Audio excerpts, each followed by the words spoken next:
गावावर विघ्न येत नाही. गावाचे जे पवित्र सेवक प्रसंगी त्याची होती सैनिक, आणि ज्या गावी ऐसे सावध पाईक ते विघ्न न टाके. आणि हे पोरं निर्माण होतात सामुदायिक प्रार्थनेतून. हे पोरं निर्माण होतात बिरसा मुंडाचा अभ्यास करून. हे पोरं निर्माण होतात बाबासाहेबांचा अभ्यास करून बौद्ध विहारातून. हे पोरं निर्माण होतात हरिपाठातून आणि भजनातून. म्हणून आम्ही ते काम करतो.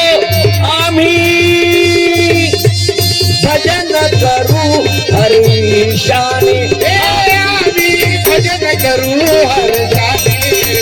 अंजली प्रार्थना